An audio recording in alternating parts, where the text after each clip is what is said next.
As you can see, when the children are engaged, what can happen?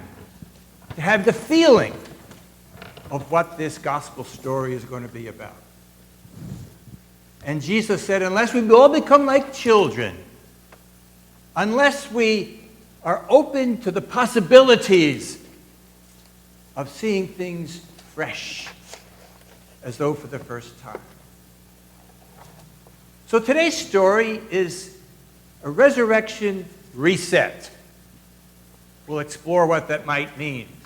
We're rebooting resurrection in this story of Peter and those disciples. So we'll go through the verses and see what God can say to each one of us in God's Spirit as we, once again, have Jesus on the shoreline of our lives. It's taken from the 21st chapter of the Gospel of John, verses 1 to 19.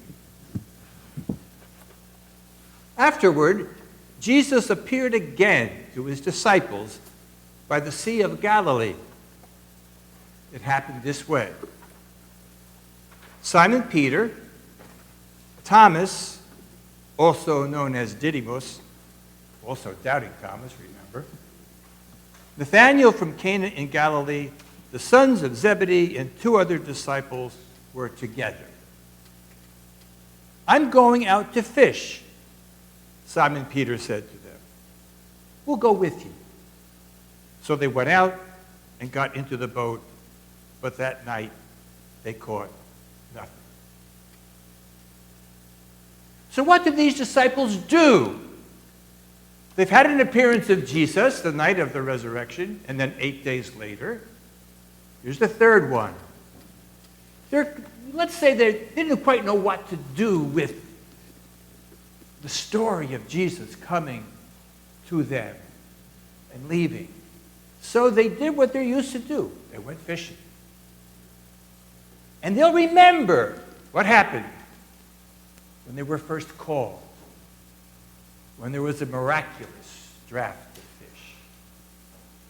We're revisiting that. We're resetting that first call as it's relived now in the time of the resurrection. Let's see what happens. Early in the morning, Jesus stood on the shore, but the disciples did not realize that it was Jesus. They didn't realize.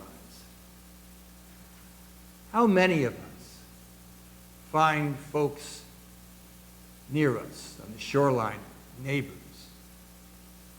we didn't know that they were Jesus? But they are. When I was hungry and poor, you fed me. You know from Matthew 25 how that unfolds itself. You know what it is for us to become more open to the magnificent, effervescent, all-pervasive presence of the Spirit in the resurrection of Jesus going on all the time. Never stops. We revisit it Sunday by Sunday, not only to remind us, but to relive it, to reset it, so that it becomes fully alive with us by faith. Something extraordinary as the resurrection happens every time we awaken, every time we become aware. And that's an ongoing process, isn't it?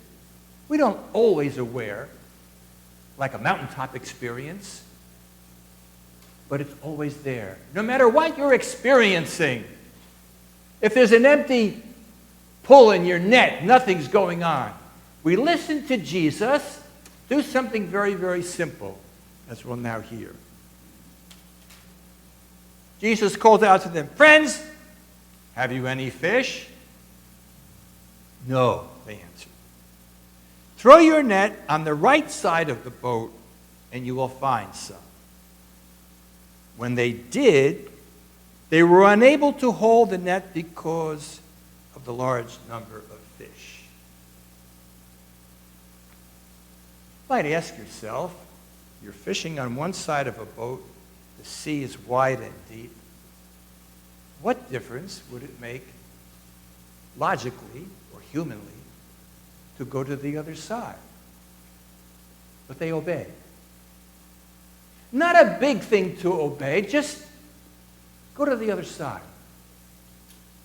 How many times in our lives is there an impulse from within to get a new perspective on our lives? A new take, a new reset, so that the Spirit can just prompt us to find a new way of looking at a problem.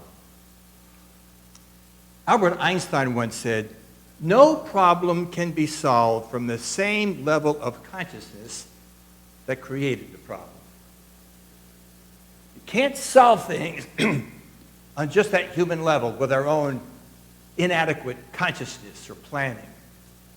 That's why we need fresh impulses, suggestions, inspirations, spontaneities that allows us to see things in a new way.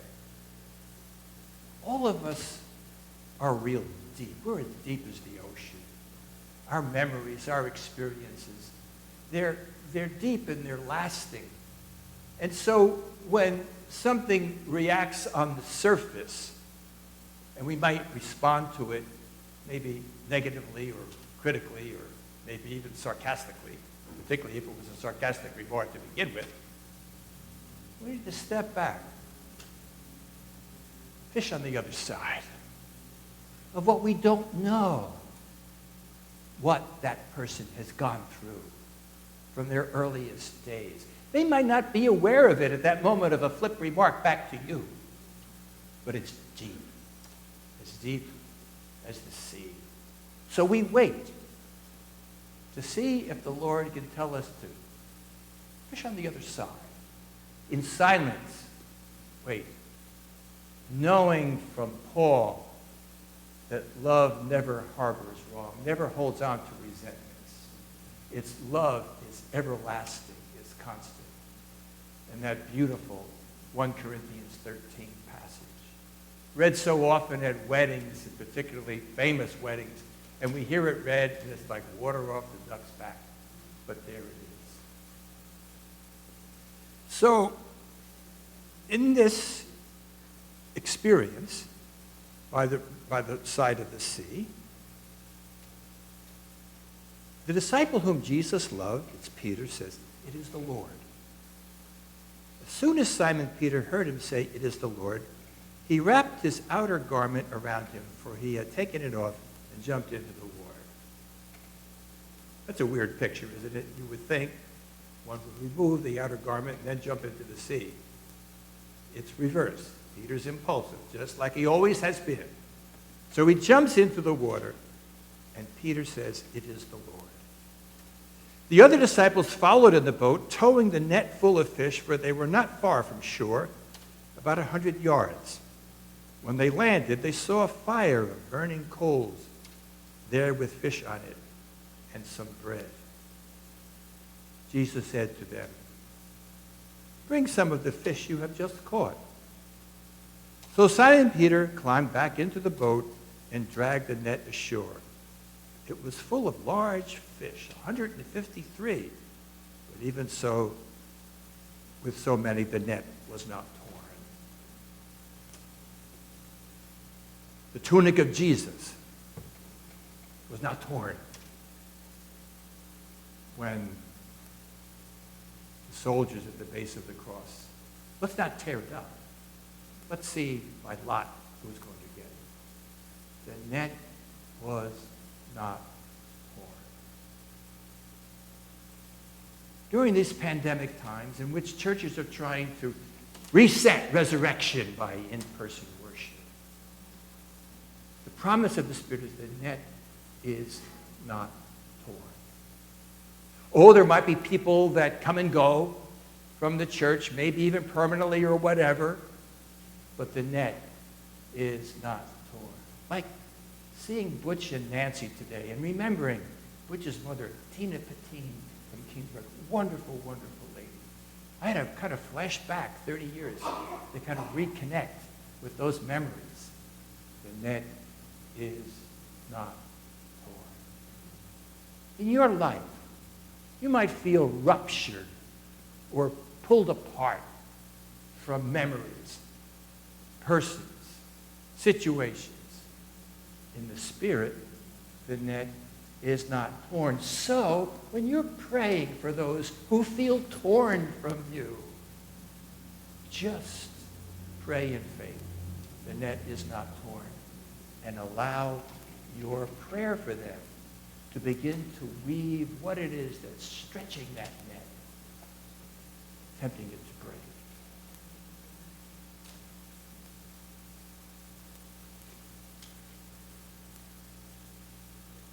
So they have breakfast. None of the disciples dared ask him, "Who are you?" Who are you? They knew it was the Lord. As Jesus came, took the bread and gave it to them, and did the same with the fish. This was now the third time Jesus appeared to his disciples after he was raised from the dead. When they had finished eating, Jesus said to Simon Peter, "Simon, son of John, do you love me more than these do?" "Yes, Lord," he said. "You know that I love you. Feed my lambs," Jesus said. Again, Jesus said, "Simon, son of John, do you love me?" He answered, "Yes, Lord, you know that I love you." Jesus said, "Take care of my sheep." The third time he said to Simon, "Simon, son of John, do you love me?" Peter was hurt because Jesus asked him the third time, "Do you love me?" He said, "Lord, you know all things. You know that I love you." Jesus said, "Feed my sheep." 3 times, a protestation of love for Jesus on the part of Peter.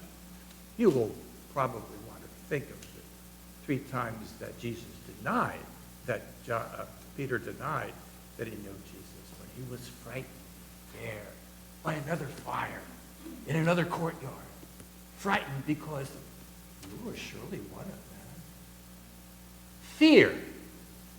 Fear entered Peter.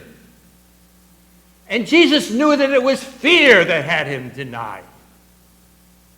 How many of us find that fear enters into the heart to kind of like the tail wagging the dog in certain situations in our lives?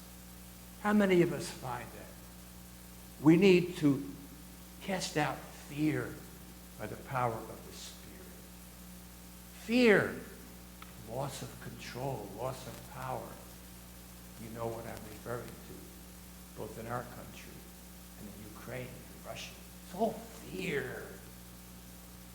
And to compensate fear, grab hold of power, which we pray will slip through your grasp. So you do not need to be afraid. It was the first word that the angel said to Mary. Do not be afraid.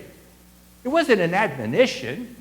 It was more like saying, I know you're frightened because we don't normally have angels show up while you're praying, but you don't have to be afraid.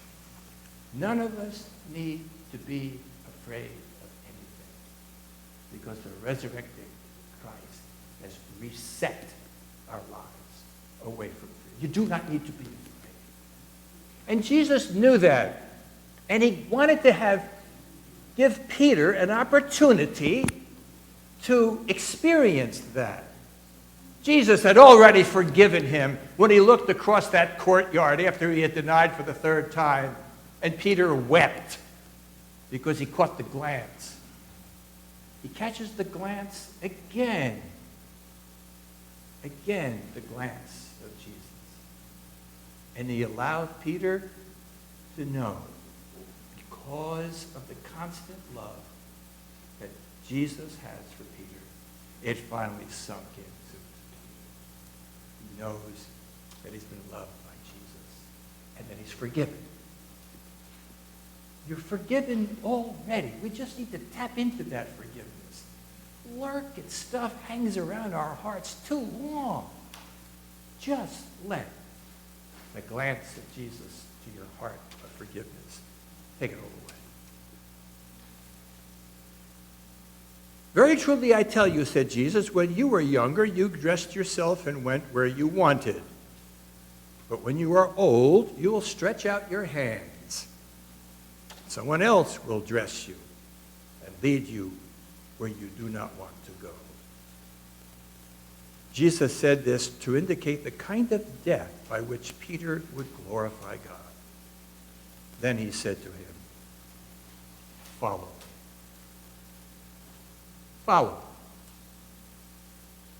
That's probably the last time that Peter heard the resurrected Christ in that appearance to say, follow me. When did the Lord ask you to follow him? We need to not only go back to those moments, but to know right now, in the Spirit, Jesus says, follow me. Like those many beautiful verses from the hymn, The Summons, that we sang at the beginning. All of those verses, are you willing to let go of everything to follow him? And each of us needs to enter the spirit of our hearts and say, what does that mean? What does it mean for you to follow Jesus in your call in life, in your state in life? What does it mean to follow him? Jesus said in John 15, without me, you can do nothing. But with him, we can do all things. So we amplify the possibilities of loving by just trusting that the resurrection is constantly, moment by moment, being reset. Reset. It's alive. The presence of Christ risen in his Spirit is alive. Lord God, I pray that we, like Peter, might listen to your call of your love, by willing to let go of our guilt and our shame, which you so powerfully took to the cross. We don't have to be ashamed anymore of anything. We don't have to have guilt. You took it all. And now, Lord, with the power of that resurrected presence, may our lives be reset in your